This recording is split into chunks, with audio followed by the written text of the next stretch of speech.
আজ আপনাদের নিয়ে চলেছি দমদমের সুন্দর ৩টি মন্দিরে, যেগুলির খোঁজ খুব কম মানুষই জানেন।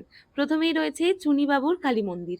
দমদম স্টেশন থেকে মাত্র ১৫-২০ মিনিটের দূরত্বেই অবস্থিত এই মন্দির। সহজেই আপনারা অটো করে কিন্তু পৌঁছে যেতে পারেন। স্থানীয়দের জিজ্ঞেস করলেও তারা আপনাদের দেখিয়ে দেবে। চারপাশে সুন্দর মনোরম পরিবেশ, পরিষ্কার পরিচ্ছন্ন এবং সবুজে ঘেরা। মায়ের মূর্তিটি একবার দেখলেই মন জুড়িয়ে যাবে। মন্দির সকাল ১১টায় খোলে এবং তখন কিন্তু পুজো হয়। বিকেল ৫টায় খোলে, ৬:৩০ থেকে ৭টার মধ্যেই পুজো শুরু হয়। তবে এখানে কিন্তু বাইরে কোনো পুজোর ডালা বা মিষ্টির দোকান এমন কিছু আমি লক্ষ্য করিনি। তাই পুজো দিতে চাইলে আগে থেকেই তার ব্যবস্থা নিয়ে আসাই ভালো। কিন্তু একবার যদি যান, আপনাদের এত ভালো লাগবে যে কি বলবো। মায়ের মূর্তি দেখে যত ভালো লাগবে, ঠিক ততটাই ওখানকার পরিবেশ দেখে ভালো লাগবে।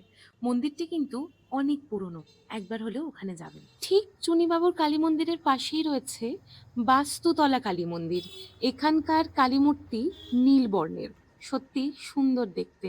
মন্দিরের পরিবেশ খুবই শান্ত, কিন্তু পুজোর সময়সীমা বা কিছুই আমি জেনে উঠতে পারিনি, কারণ স্থানীয়দের থেকেও খুব একটা খবর পাইনি।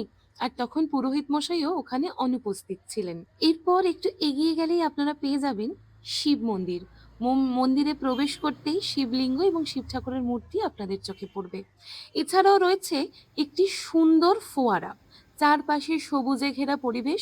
জায়গাটি খুব শান্ত এবং ধ্যান ও প্রার্থনার জন্য একদম আদর্শ। স্থানীয়দের কাছ থেকে পুজোর নিয়ম ও সময় সম্পর্কে জানতে পারবে। ভিডিওর শেষে মন্দিরটির খোলার সময় এবং নানা রকম প্রয়োজনীয় তথ্য দেওয়া রইল, যাতে আপনাদের যাওয়ার সময় কোনো রকম অসুবিধে না হয়।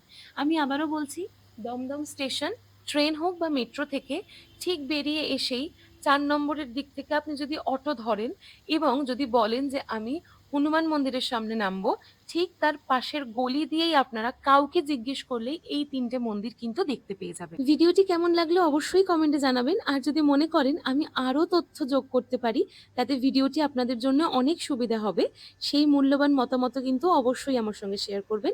আপনাদের পরামর্শ আমাকে ভালো কন্টেন্ট তৈরি করতে সাহায্য করবে।